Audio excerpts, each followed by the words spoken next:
Ora, muito boa tarde, ou muito boa noite, aos que estão do lado de cá, do Oceano Atlântico, ou aos que estão do lado de lá. Não é verdade? São todos muito bem-vindos e desejamos que todos estejam bem, apesar de alguns estarem com luvas e casacos e cascóis. Calha a vez a todos.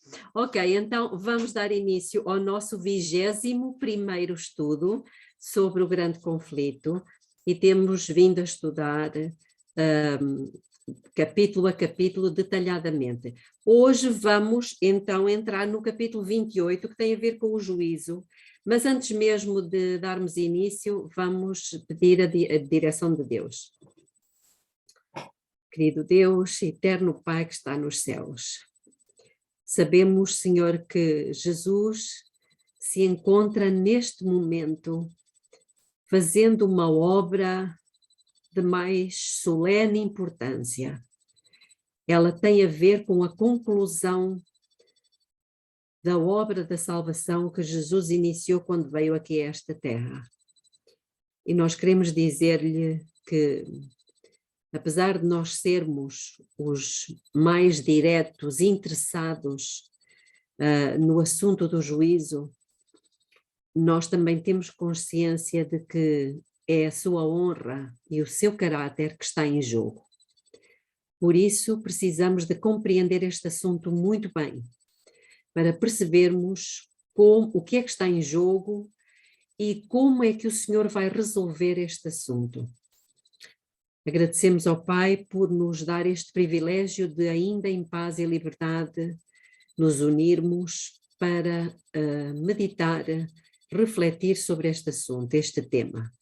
E suplicamos que o seu Espírito seja o nosso professor, em nome de Jesus. Amém.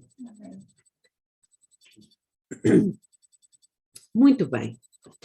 Então, se existem no grande conflito capítulos importantes, este é um deles, por vários motivos.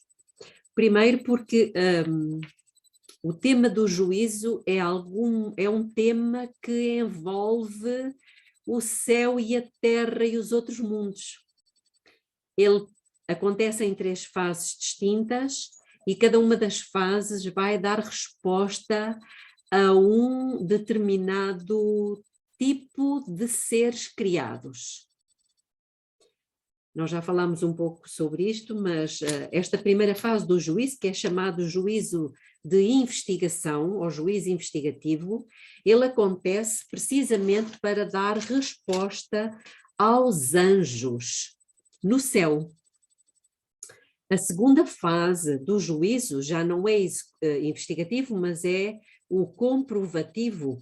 Ele vai servir para dar resposta a quem? Aos remidos. E finalmente a terceira parte do juízo, ela vai acontecer, portanto a segunda fase vai acontecer durante o 7º milénio. A terceira fase vai acontecer depois dos 7.000 anos, ou seja, daquilo que nós chamamos do milénio, não é, habitualmente, e é para dar resposta a quem? Para dar resposta a todos aos ímpios, no fundo para dar respostas aos ímpios e a Satanás e aos seus anjos. E vai chegar um momento em que todo o universo reconhecerá e verbalizará que Deus é justo, que Deus é justo, e nós encontramos isso no livro do Apocalipse. Bom, mas então, aqui o primeiro parágrafo, ele tem por base Daniel capítulo 7, versículo 9 e versículo 10. Nós já conhecemos, não vale a pena lermos tudo, mas sabemos que assentou-se o juízo, ou o juiz, e abriram-se os livros. Parágrafo 2. Assim foi apresentado à visão do profeta o grande e solene dia em que o caráter e vida dos homens passariam em revista perante o juiz de toda a terra, e cada homem seria recompensado segundo as suas obras. O ancião de dias é Deus, o Pai. Não temos dúvida. Terceiro parágrafo. E eis que vinha nas nuvens do céu um como o Filho do Homem. Nós conhecemos bem este versículo, que é o início do versículo 13, e não sei se os irmãos sabem, mas no livro Primeiros Escritos, diz-nos Ellen White que Deus com a sua mão tapou o resto do versículo. Ou seja, quando os nossos irmãos leram apenas, eis que vinha nas nuvens do céu um como o Filho do Homem, e não leram o resto. O que é que eles não perceberam? Que não era a vinda de Jesus a esta terra, mas era a ida de Jesus aonde? A quem? Ao ancião de dias, como diz o resto do versículo. E dirigiu-se ao ancião de dias. Portanto, isto passa-se no céu. Jesus vai ter com o ancião de dias. E nós temos esta visão muito bem detalhada e esclarecida no livro Primeiros Escritos, no capítulo que tem por título O Fim dos 2300 Dias. Também já falámos aqui sobre isso e, portanto, vamos avançar. E o fizeram chegar até ele, e foi-lhe dado o domínio e a honra e o reino para que todos os povos, nações e línguas o servissem. O seu domínio é um domínio eterno que não passará. A vinda de Cristo, aqui descrita, não é a sua segunda vinda à terra. Ele vem ao ancião de dias no céu para receber o domínio, a honra e o reino, os quais lhe serão dados no final da sua obra de mediador. Portanto, o julgamento ainda está a decorrer. E no final dele, não é que Deus não saiba, Deus já sabe. Irmãos, há muitas coisas que Deus, como é que eu vou dizer? Entre aspas, não me levem a mal de eu dizer isto, mas em que Deus não depende de ninguém para fazer. E nós aceitamos isso pela fé. Por exemplo, nós temos alguma prova da vinda de Jesus? Não temos. Nós temos alguma prova da descida do Espírito Santo? Não temos. Aceitamos pela fé. Mas este assunto do juízo, Deus não permite, na sua santa sabedoria, que seja um assunto que se aceite pela fé. Vejam como ele é importante. Ou seja, Deus vai provar, vai mostrar a todo o universo e vai permitir que todos participem. Para quê? Para que não fique a mínima dúvida, a mínima suspeita de que Deus é verdadeiramente justo e que Satanás é aquilo que ele sempre foi, mentiroso e assassino. Percebem? A questão do juízo, Deus não a deixa para que ela seja aceite pela fé, mas ele vai dar provas, percebem? Ele vai apresentar os factos para que ninguém fique com a mínima dúvida. Por isso é que o assunto do juízo é tão importante, ele envolve todo o universo. Muito bem, então diz-nos aqui que é esta vinda e não o seu segundo advento à Terra que foi predito na profecia como devendo ocorrer ao terminarem os 2300 dias em 1844. Portanto, nós não temos dúvida disto. Um pouquinho mais à frente, neste mesmo parágrafo, diz o seguinte: era necessário, portanto, realizar a obra do juízo de investigação e fazer expiação por todos os que se verificarem com direito aos benefícios da mesma.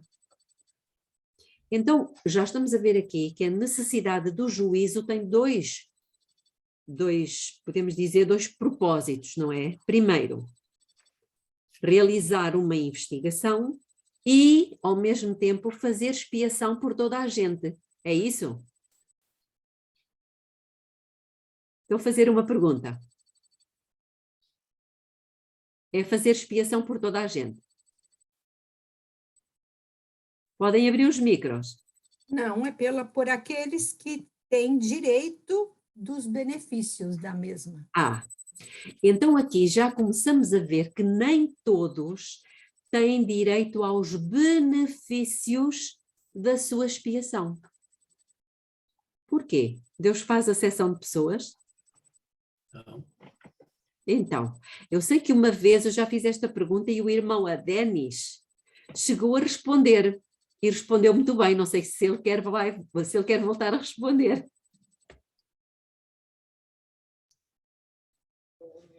Quem é que vai ter direito aos benefícios da sua expiação?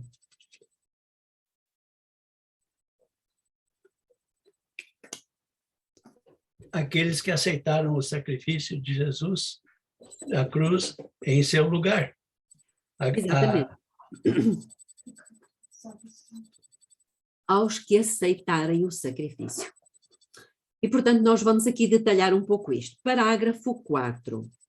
No cerimonial típico, ou seja, aquele que acontecia lá no deserto, não é? Com a tenda, com Moisés, somente os que tinham vindo perante Deus com confissão e arrependimento e cujos pecados, por meio do sangue da oferta para o pecado, eram transferidos para o santuário, é que tinham parte na cerimónia do dia da expiação. Tenho ali a fotografia. Manuela, pode fechar o micro. Obrigada. Então, já estamos a ver aqui uma seleção. Nem todos tinham parte na cerimónia do dia da expiação. Quem é que tinha? Reparem como isto é importante, porque isto é o tipo, portanto, está-nos a ensinar o antítipo, ou seja, a nós que estamos a viver o cumprimento profético, não o cumprimento histórico deste assunto. Aqueles que tinham vindo perante Deus, como? Com confissão e arrependimento e cujos pecados tinham sido transferidos da própria pessoa para quem? Para o substituto. Para o substituto. O que é que isto nos ensina?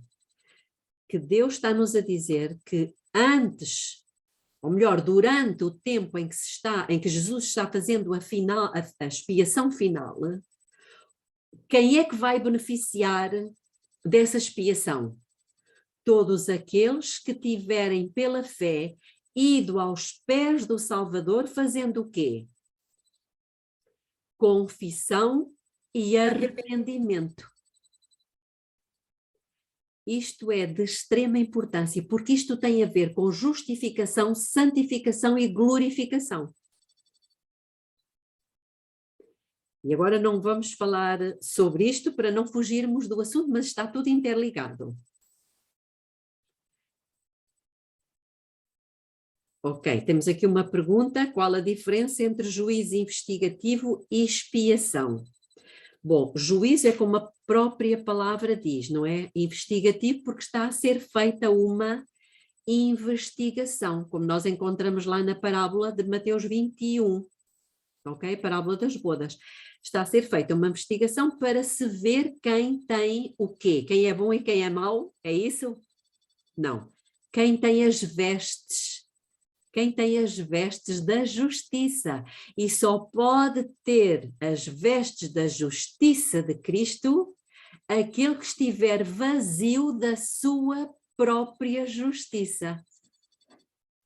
Porquê? Porque Deus não pode justificar aqueles que se justificam a si próprios.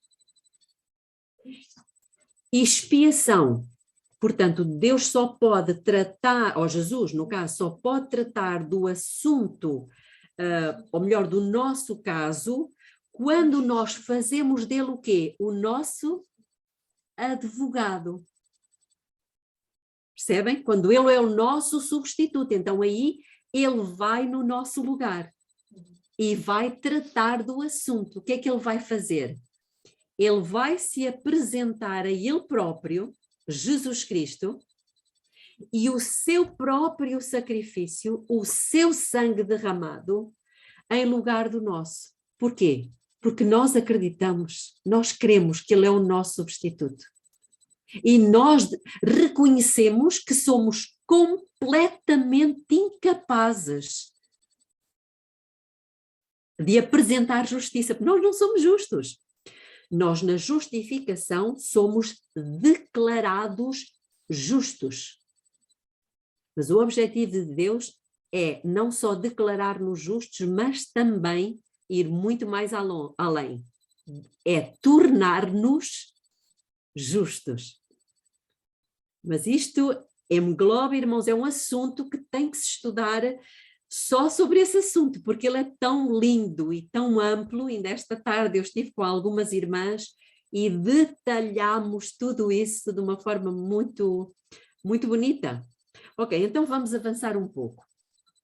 Assim, no grande dia da expiação, ou seja, no antítipo, no grande dia da expiação final e do juízo de investigação, os únicos casos a serem considerados são quem? Os do povo professo de Deus.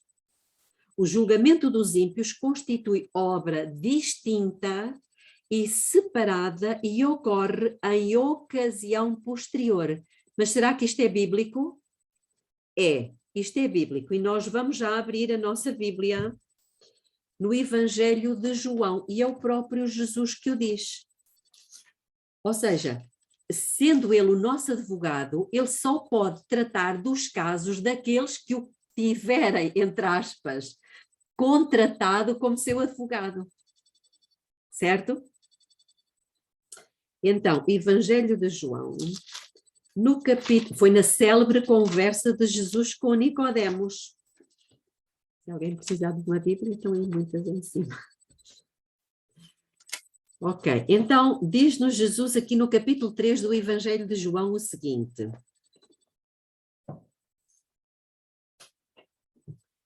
Vamos ler o versículo 17 e 18.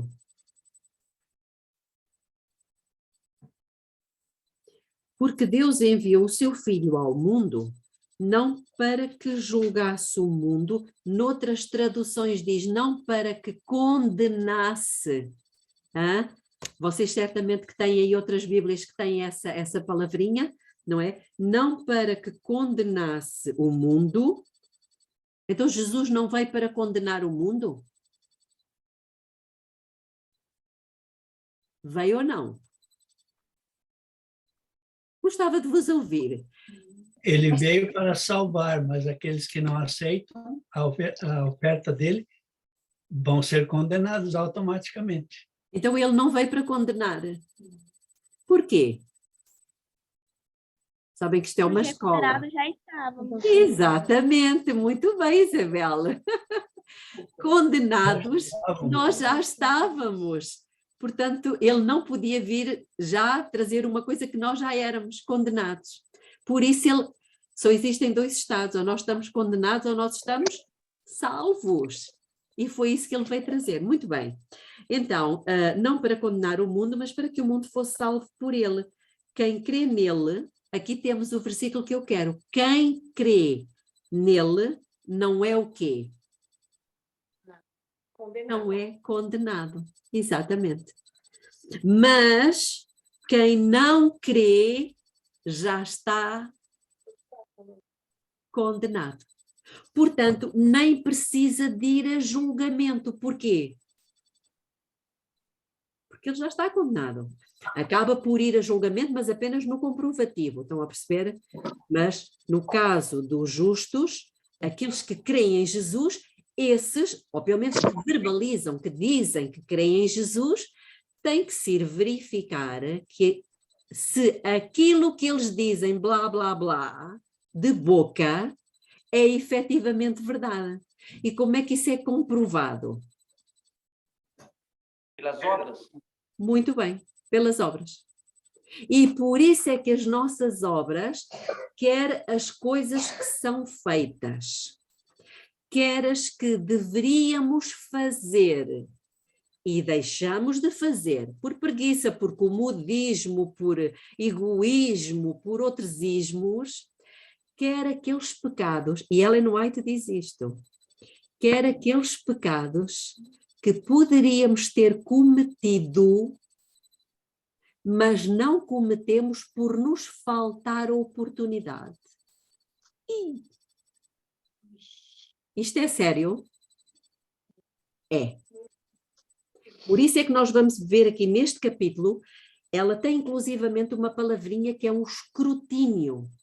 A nossa vida vai passar por um escrutínio impressionante, rigoroso. Não é uma coisa qualquer. Vamos avançar. Parágrafo 5.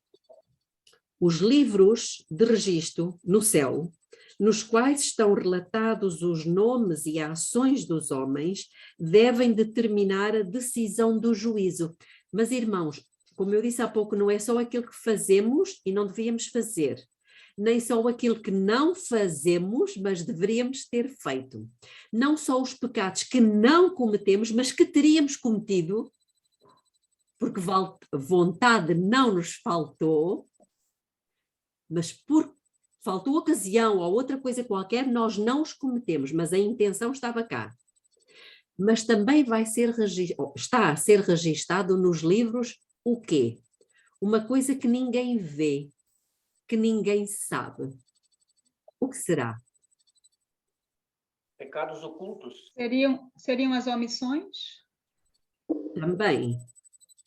Pensamentos. Os pensamentos. Exatamente. Os pensamentos, os motivos com que fazemos as coisas.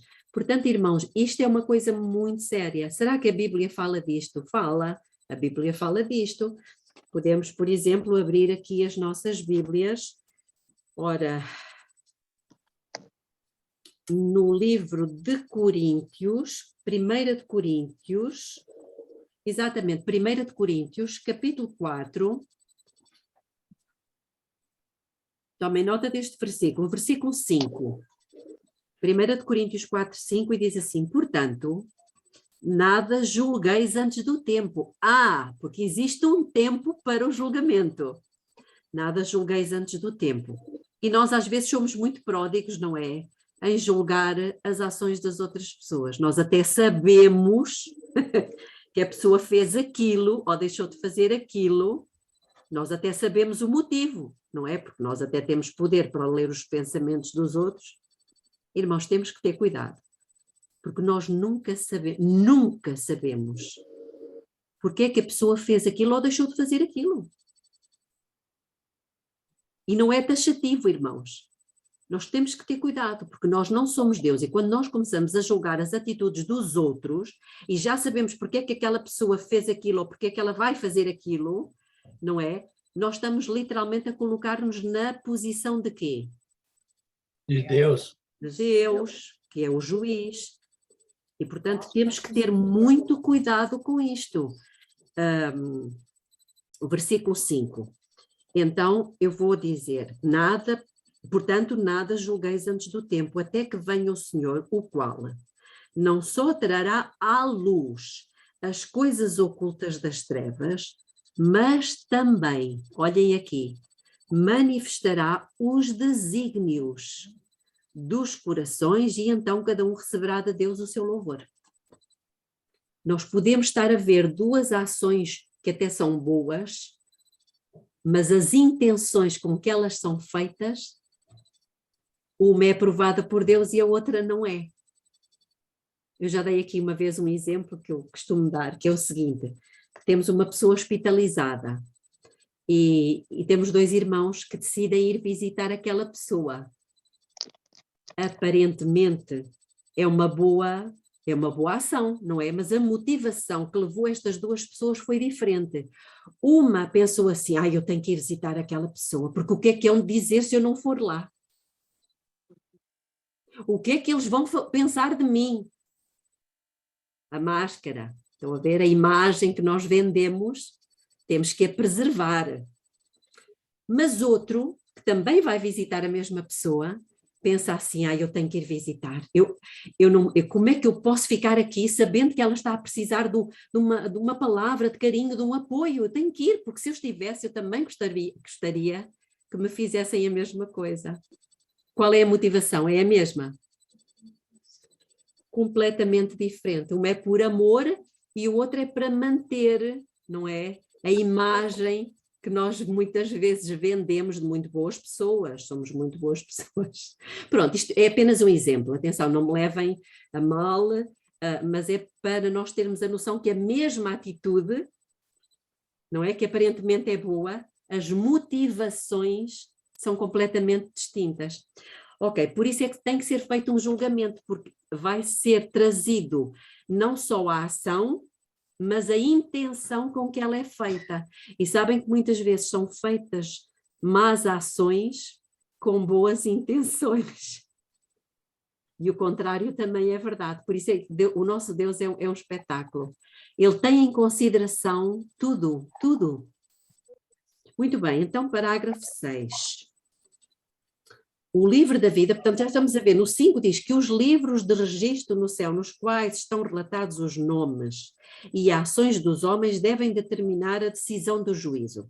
Mas no parágrafo seguinte diz, o livro da vida, que é outro, não é os livros, é um outro livro, um só, contém o quê? Os nomes de todos os que já entraram para o serviço de Deus. O livro da vida contém os nomes. E quando Jesus vier nas nuvens do céu, o que é que ele vai trazer? Os livros ou o livro? O livro, porque os livros vão estar no céu. Ele vai trazer o livro. Eu imagino assim, Anabela Esteves, Celeste Oliveira, Graça São Bento, Elissa Esvelde. Estão a perceber, irmãos? Ele vai chamando, sim, porque ele tem que chamar pelo nome. Apesar de depois vamos ter os nossos nomes modificados, mas isso é outra conversa. Parágrafo 7. Existe também um memorial muito bonito. Um memorial escrito diante de Deus, no qual estão registadas as boas ações dos que temem ao Senhor e para os que se lembram do seu nome. Irmãos, todas as conversinhas que nós temos uns com os outros, que sejam acerca de Deus, estão todas registadas nesse livro de memórias. É um memorial, sabiam? Porque nós depois esquecemos das coisas. Mas um dia no céu, o nosso anjo vai nos chamar e diz, olha, vem cá, tu lembras-te daquele dia em que tu encontraste o homem da gasolina ou do supermercado e lhe falaste isto e isto? Nunca mais o viste, mas olha, ele está ali, pelas tuas palavras. Já viram como vai ser maravilhoso? Tudo isso está registado num livro de memórias, coisas das quais até nós já não nos lembrávamos. Não vai ser bom? Vai. Ora bem, as suas palavras de fé, os seus atos de amor, acham-se registados no céu. Neemias a isto se refere quando diz, Deus meu, lembra-te de mim e não risques as beneficências que eu fiz à casa do meu Deus. Estão a ver? Então Neemias já há tanto tempo, há tantos anos, ele já sabia disto. No livro memorial de Deus, toda a ação de justiça se acha imortalizada. Está lá escrita para sempre. Ali, toda a tentação resistida. Olhem que lindo. Todo o mal vencido. Irmãos, toda a palavra de terna compaixão que se proferir, acham-se fielmente historiados.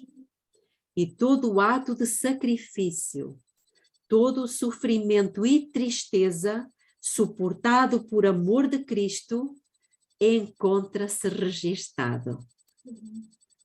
Então, irmãos, se vocês estão a sofrer neste momento, se estão a passar momentos difíceis, momentos de dor, momentos de angústia, de opressão, depressão, e se resistirem com a dignidade de um cristão, saibam que tudo isso está a ser registado para todo o sempre.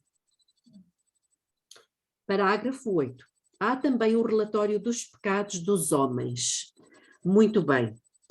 Os propósitos, um pouquinho mais à frente, os propósitos e intuitos secretos aparecem no infalível registro. Parágrafo 9. A obra de cada homem passa em revista perante Deus e é registada pela sua fidelidade ou infidelidade. Ao lado de cada nome, nos livros do céu, estão escritos com terrível exatidão toda a má palavra e todo o ato egoísta. Vou fazer aqui uma pausa. Isto traz à minha mente algumas coisas. Por norma, desde há muitos anos, eu deito-me sempre primeiro que o meu marido. E houve uma altura, nós estávamos nos Açores. É assim, eu ia-me deitar e o que é que acontecia? Eu ia buscar as almofadas, não é? Para as colocar na cama. Mas, uma vez eu estava tão chateada, pensei assim, mas porquê é que tem que sempre ser eu a pôr a almofada dele? Ele, se quiser, que vá buscá-la. E deitei-me. Mas o Espírito Santo começou aqui. O quê? Como é que tu és capaz de fazer uma coisa destas? Custa-te alguma coisa tirar a almofada dele e pô-la na cama? Tu é que te estás a deitar primeiro. Sabem aquela luta estranha aqui? Aquela luta, põe, não põe, põe, não põe. Mas porquê é que tem que ser eu a pôr? Aquela coisa. Estou a dar um exemplo. Muitas vezes nós somos assim, somos ou não? Mas porquê é que tem que ser eu? Tudo eu, tudo eu, tudo eu. Já sentiram isso? Pois é apenas um exemplo, mas muitas coisas deste tipo ficam registadas. Ninguém ouviu os meus pensamentos, a não ser vocês agora que eu estou a contar, não é? Mas ali ninguém ouviu os meus pensamentos. Ninguém sabia se eu estava a pecar, ou sabia? Alguém sabia. E eu acabei por me levantar e ir buscar a almofada e pus lá a almofada toda chateada. Ok, tudo bem, fica aí a almofada. Muito bem, irmãos, isto é apenas exemplos para nós percebermos o que é, quantas vezes nós fazemos isto. Então, toda a má palavra, todo o ato egoísta, todo o dever não cumprido e todo o pecado secreto, uau! Aqui pecado secreto tanto pode ser aquele que é secreto e ninguém sabe, como uma coisa que se chama masturbação. Já ouvimos falar disto?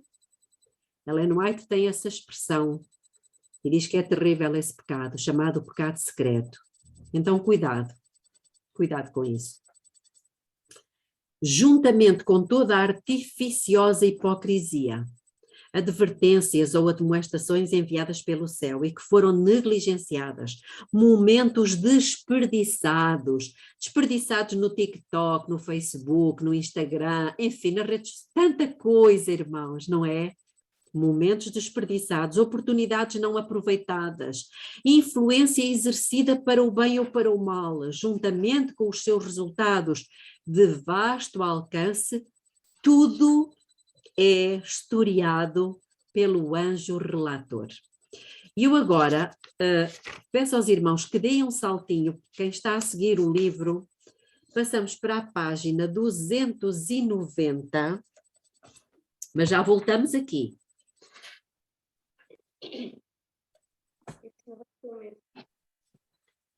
No parágrafo 24, não sei se têm tomado nota dos parágrafos, mas são 2 páginas mais à frente. O parágrafo começa assim: quão solene é esta consideração? Então, nesse parágrafo, não sei se já acharam, acharam todos? No meio do parágrafo diz assim: os nossos atos, palavras e mesmo os nossos intuitos mais secretos, tudo tem o seu peso quando se decidir o nosso destino para a felicidade ou para a desdita. Ainda que esquecidos por nós, darão o seu testemunho para justificar ou condenar. Percebem? Portanto, é a mesma situação. Voltemos então ao parágrafo onde nós estávamos há pouco, que é o parágrafo 9, mas agora vamos dar um saltinho para o parágrafo 11. No fim do parágrafo 11, que começa, os que no juízo forem havidos por dignos, no final desse parágrafo diz, os justos mortos não ressuscitarão, senão depois do juízo, no qual são havidos por dignos da ressurreição da vida. Então, quando é que eles ressuscitam? Os justos mortos. Na volta de Jesus, né? Depende. Porque Os existe, justos. sim, porque existe uma pequena classe de justos de justos mortos que vão ressuscitar antes da vinda de Jesus. Exatamente, é a ressurreição especial. Especial. É composta por quem? Os que receberam a mensagem. A senhora White será uma delas. É sim. Aqueles que morreram sabendo da terceira mensagem angélica, das 3 mensagens angélicas. Não é tanto os que souberam, é todos os que morreram na fé da mensagem do terceiro anjo, exatamente. Entre eles está Ellen White, Ian Edson, Joseph Bates e todos, Tiago White, provavelmente, todas essas pessoas que esperavam no seu coração, era a fé que elas tinham, ver Jesus voltar. E Deus vai-lhes fazer uma surpresa. Elas não sabem disto, mas nós sabemos. Nós sabemos disto, que elas vão ressuscitar, vão se juntar a nós e vão ouvir a declaração da volta, do dia da volta. Exatamente, o dia e a hora. Ora, se eles vão ouvir o dia e a hora, é porque eles vão ressuscitar há alguns dias antes, certo? Estas coisas são todas muito bonitas e nós encontramos isto no livro de Daniel, capítulo 12. Muito bem, então vamos continuar a ler. Portanto, os justos mortos não ressuscitarão senão depois do juízo, no qual são havidos por dignos da ressurreição da vida. Consequentemente, não estarão presentes em pessoa no tribunal, em que os seus registros são examinados e decidido o seu caso. Portanto, isto quer dizer o quê? Que neste momento o livro de Deus está na terra, mas Jesus está vivo no céu. Nós é ao contrário, o nosso livro está no céu e nós estamos na terra, os que estão vivos, não é verdade? Porque os que já morreram e são justos, eles só estão a dormir uma soneca. Porque Jesus disse, os que creem em mim nunca morrerão, e os que morrerem, o que é que ele disse? Os que creem em mim nunca morrerão. Ora, se nunca morrerão é como se estivessem vivos. Parágrafo 13. Quando se abrirem os livros de registro no juízo, é passada em revista perante Deus a vida de todos os que creem em Jesus. E isto é interessante, porque não basta nós dizermos que cremos em Jesus, porque os padres também dizem, e muita gente hoje também diz, mas tem que se verificar se a fé que nós dizemos de boca que temos é efetivamente a fé verdadeira. Porque hoje nós ouvimos tanta gente dizer o quê? Eu tenho muita fé em Deus, não é? Eu acredito muito. E depois como é que são as obras? Por isso é que tem que ser feita uma investigação para se perceber se aqueles que dizem crer em Deus, porque os que não creem já estão condenados. Pronto, logo à partida eles rejeitam a salvação, portanto só podem ficar com a outra fase, que é a condenação. Mas aqueles que dizem que creem em Deus, têm que se ir verificar se a fé que eles têm é efetivamente a fé de Jesus. Porque a Bíblia diz-nos o quê? E creu Abraão em Deus e isso lhe foi imputado como Justiça. justiça. Mas como é que as pessoas... Isto foi uma declaração de Deus. Como é que o universo sabia que ele acreditava em Deus? Se ele logo depois desta declaração de Deus, que se encontra em Gênesis 15, logo no capítulo 16 ele faz asneira e deita-se com a criada. E depois mais à frente, no 20, ele mente outra vez. Quem ouviu esta declaração de Deus, que Abraão creu em Deus, e isto lhe foi atribuído como justiça, eles vão pensar, então, mas como é que ele é justo se ele fez estas asneiras? Percebem? Então, é necessário que a nossa vida seja escrutinada, não sei se é assim que se diz, não é? Seja examinada para que pelas obras se verifique que aquilo que Deus disse a nosso respeito, ou a respeito do Abraão, no caso, é efetivamente verdade. Estão a perceber? E por isso não só, mas também, por isso é que Abraão teve que passar por uma tremenda prova. Porque é pelas obras que vai ficar demonstrado que tipo de fé é aquela que nós dizemos ter, pela qual Deus nos considera justos. Estamos a perceber? Pronto. Então, quando se abrirem os livros de registro, no juízo, é passada em revista perante Deus a vida de todos os que crerem em Jesus, começando pelos que primeiro viveram na terra. O nosso advogado apresenta os casos de cada geração sucessiva, finalizando com os vivos. Todo o nome é mencionado, cada caso minuciosamente investigado, irmãos. O juízo não é uma coisa feita de qualquer maneira e jeito. É minucioso. Aceitam-se nomes e rejeitam-se nomes. Uau! Então isto é sério. Porque quando nós aceitamos Jesus, nos batizamos e dissemos que realmente acreditávamos nele, o nosso nome foi automaticamente escrito aonde?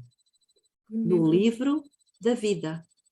Mas isso não é garantia de que ele permaneça no livro da vida eternamente. Ele pode vir a ser riscado.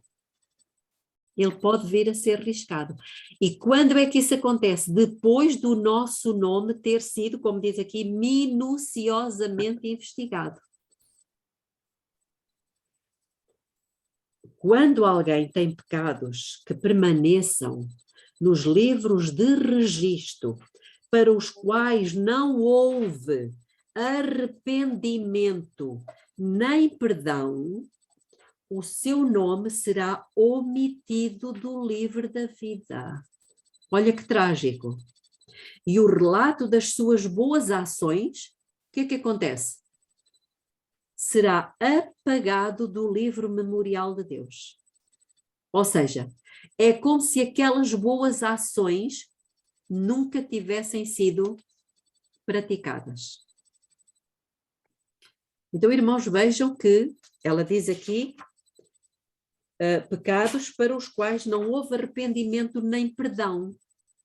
Mas porquê? Deus não perdoa tudo? Só se nós nos arrependermos. Nós arrependermos, confessarmos os pecados e abandonarmos. Exatamente. Aquele que confessa e deixa alcança a misericórdia. Ou seja, a misericórdia traduzida por perdão. Certo? Parágrafo 14. É a graça. Exatamente. Todos os que verdadeiramente se tenham arrependido do pecado e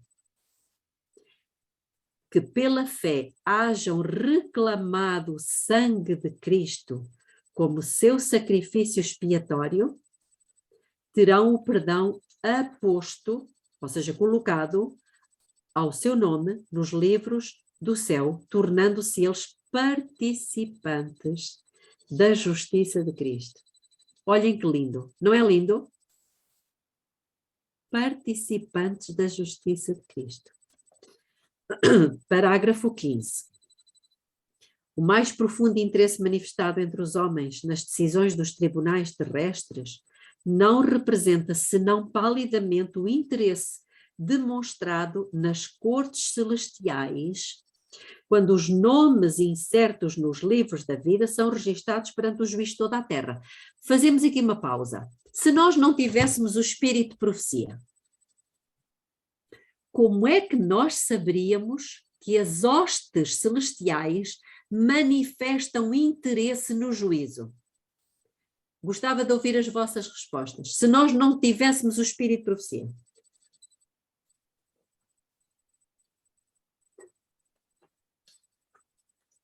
Para as quais os anjos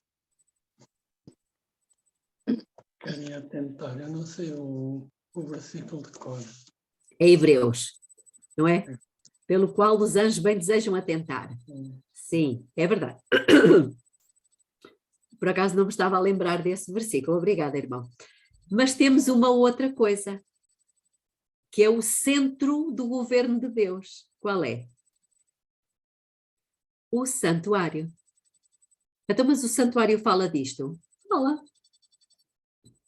O que é que está bordado nas cortinas do lugar santíssimo? Não são anjos? O que é que está colocado nas extremidades da arca onde é feito o juízo? Anjos.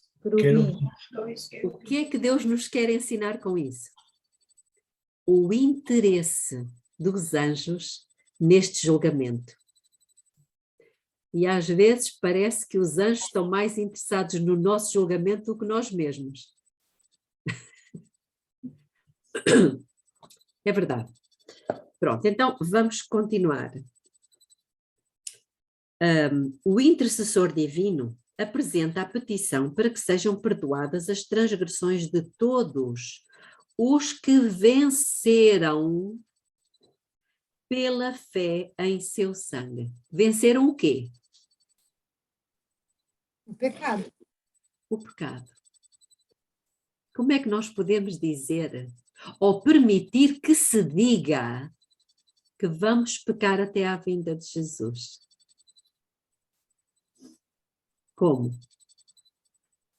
Então, o intercessor divino apresenta a petição para que sejam perdoadas as transgressões de todos os que venceram pela fé em seu sangue, a fim de que sejam restabelecidos no seu lar edénico e coroados com ele como co-herdeiros do primeiro domínio.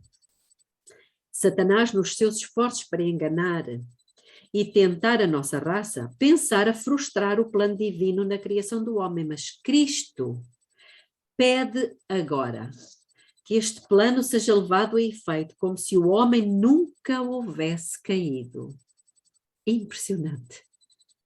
Não há palavras para descrever este amor, como se nós nunca houvéssemos caído. Pede para seu povo, irmãos, isto é para nós, não somente perdão e justificação, amplos e completos, mas participação da sua glória e assento sobre o seu trono. Isto é muito importante. Irmãos, nós um dia vamos ter que trabalhar aqui detalhadamente esta questão da justificação, santificação e glorificação. Porque elas acontecem todas aqui, antes da vinda de Jesus. Acontecem pela fé e têm um impacto significativo em tudo, ou melhor, nas 3 mensagens angélicas. Parágrafo 16. Enquanto Jesus faz a defesa dos súditos da sua graça, Satanás acusa-os. Enfim, não é novidade. Ele é perito nisto. Ele gosta disto. O trabalho dele é acusar. E todos aqueles que fazem a mesma coisa, então acusa-os diante de Deus como transgressores. Eu digo-vos uma coisa, irmãos, ele é mentiroso.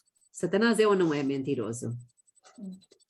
Mas em relação a mim, ele não tem que se preocupar em mentir. Basta que ele diga a verdade. E ele já tem muita coisa para me acusar. Não sei se é assim convosco, mas comigo é. Tem muita coisa de que me acusar. O grande enganador procurou levá-los ao ceticismo, fazendo-os perder a confiança em Deus, separar-se do seu amor e violar a sua lei. Agora, aponta para o relatório da sua vida, no caso da minha vida, para os defeitos de caráter, no caso os meus defeitos de caráter e de semelhança com Cristo, que desonraram ao seu Redentor, para todos os pecados que ele os tentou a cometer. Ou seja, ele leva-nos a roubar e depois chama a polícia. Não é isso que ele faz? Ele leva-nos ao pecado e depois acusa-nos dos pecados que ele nos levou a cometer. Ele é mesmo mau. E por causa disto reclamam-os como seus súditos. Ele diz assim, o quê? A Arminda? Não. Então ela já fez isto, isto, isto, isto. Estou só a dar um exemplo, Arminda. Não leva mal. Não. Ela é minha súdita. Ela pertence ao meu reino. Agora acontece uma coisa espetacular. Jesus não lhes justifica os pecados. Os pecados não se justificam, irmãos. Eles foram cometidos, estão lá, estão à vista de toda a gente. Mas apresenta o seu arrependimento, Arminda, e fé, e reclamando o perdão para eles, ergue as mãos feridas perante o Pai e os santos anjos, e o que é que ele diz?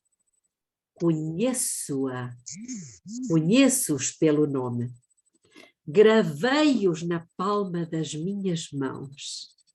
Os sacrifícios para Deus são espírito quebrantado e um coração quebrantado e contrito, ou seja, arrependido, não desprezarás, ó Deus. Sabem onde é que Deus habita? A Bíblia diz que ele não habita em templos feitos por mãos humanas, pois não? Onde é que ele habita? No nosso coração. No nosso coração, mas ele habita lá no céu, não é? O lugar da habitação de Deus. Lá dos lados do norte. E é batido de espírito. Lá no Monte Sião, não é o lugar da habitação de Deus? É. Mas ele também habita no outro lado. Podem abrir em Isaías 57? Isto é que é lindo.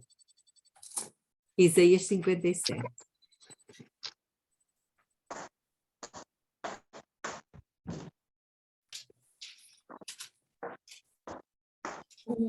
O contrito e abatido de espírito. Exatamente, no versículo 15. Então, irmãos, como?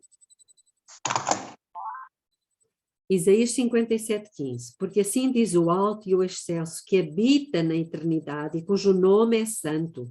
Num alto e santo lugar habito.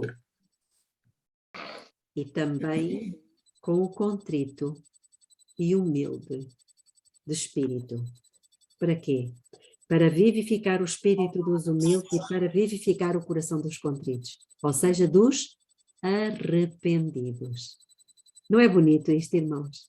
É muito bonito. Então, não nos preocupemos com as acusações de Satanás, porque se nós nos arrependermos, nós seremos o lugar da habitação de Jesus. Parágrafo 18. Mais um pouquinho só, está bem? Assim se realizará o cumprimento total da promessa do novo concerto, porque lhes perdoarei a sua maldade e nunca mais me lembrarei dos seus pecados. Amém.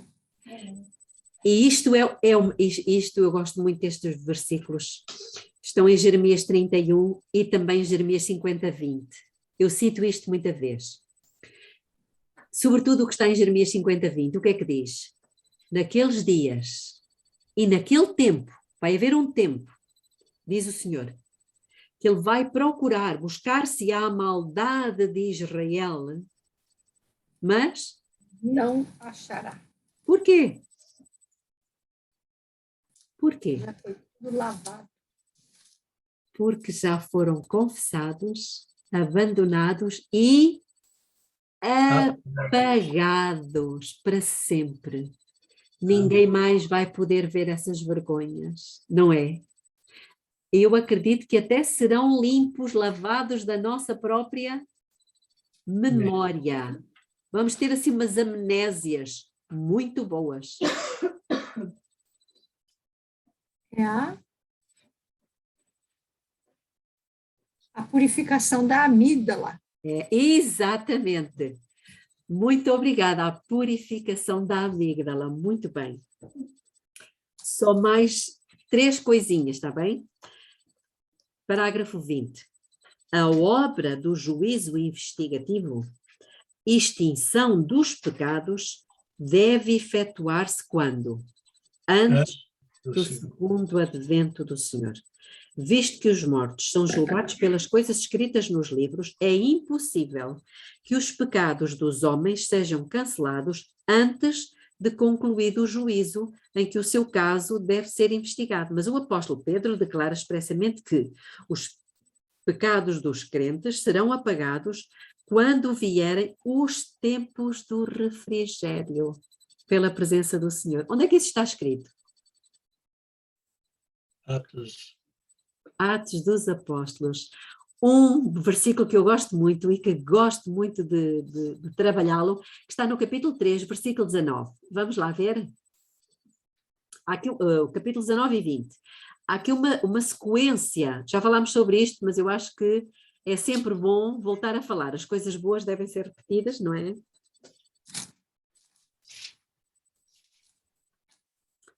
Então o que é que diz? Primeira coisa. Arrependei-vos. Segunda coisa. Convertei-vos. Ou seja, deixem o pecado. Para quê? Para que sejam apagados. Sejam apagados. Exato, vamos então mais devagarinho. Eles só podem ser apagados quando? Quando eu confesso e deixo. É o que diz o português, para que sejam apagados. E se eles forem confessados, abandonados, aí serão apagados, o que é que acontece?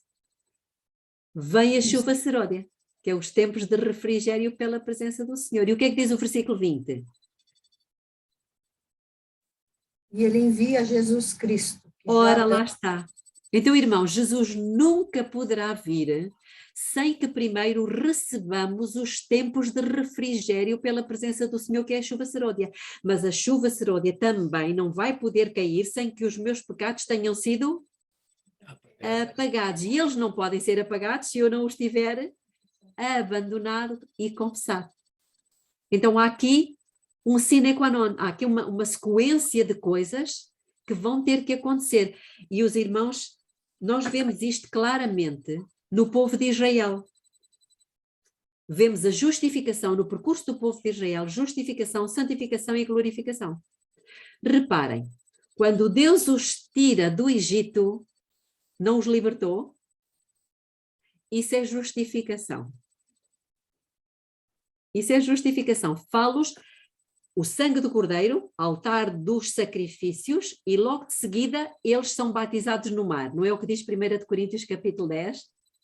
Eles foram batizados no mar. Então, altar dos sacrifícios, a morte do cordeiro, logo de seguida eles passam pelo mar, significa batismo, a pia. Estamos no santuário, certo? Isso é justificação. O que é que vem logo de seguida? Tem que vir a santificação. E o que é a santificação? Quando Deus lhes manda tirar o quê das suas tendas? Todo o fermento. Todo o fermento. Isso é o quê? A festa dos pães asmos. Não, eles não tinham que retirar todo o fermento. E o que é o fermento símbolo? Pecado. O que é isto? Santificação. Tirar fora todo o pecado. Para que pudessem o quê? Entrar na terra prometida. Isto é o quê? Glorificação. Glorificação. Percebem, irmãos? Até no percurso do povo, de Israel está a história da salvação, justificação, santificação e glorificação. Ou seja, se nós dizemos, ou ouvimos, ou consentimos que se diga que vamos pecar até ao fim, então não se passa por esta fase, percebem? Da eliminação de todo o fermento. E isso pode levar-nos à glorificação? Jamais. Jamais. Muito bem, então vamos dar agora um saltinho para o capítulo 21, mas para o finalzinho do capítulo. Do parágrafo. Assim, o grande plano da redenção atingirá o seu cumprimento na extirpação final do pecado. É mesmo no fim do parágrafo. E no livramento de todos os que estiverem dispostos. Olha aqui as duas naturezas, a divina e a humana, dispostos a renunciar ao mal. Tem que haver colaboração nossa ou não? Completamente, irmãos. Parágrafo 22. E daí, como é que as pessoas ainda pensam que vai haver salvação sem a erradicação do pecado? Vão pecar até Jesus voltar? Não dá para entender. Pois é, são as tais Porque a graça heresias. cobre tudo, que vai cobrir até o final, até Jesus voltar. A graça vai estar cobrindo quando fechou já a porta da graça. E Não tiver mais sangue. lembremos-nos que graça significa o poder.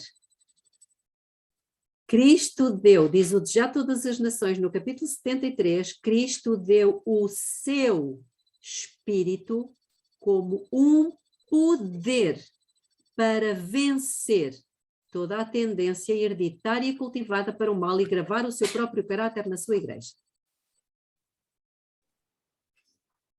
Então, quando nós dizemos que é tempo de graça, significa que está disponível o quê? O poder. O poder, ou seja, o Espírito Santo. Como é que ele vem sobre nós?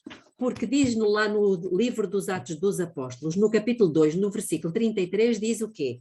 Já alguém, por favor, que queira abrir e ler, já temos lido isto várias vezes, mas vamos lá. Atos, capítulo 2, versículo 33.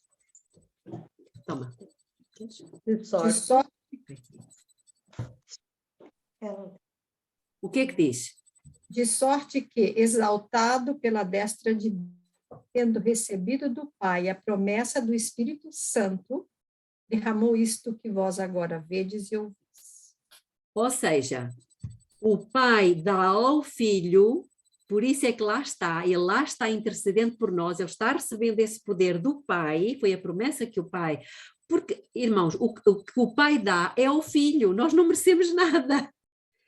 Estão a perceber? É ao Filho que ele dá. Mas o Filho, por sua vez, derrama sobre quem? Sobre quem acredita no Filho. Que é este poder, por isso é que é chamado graça.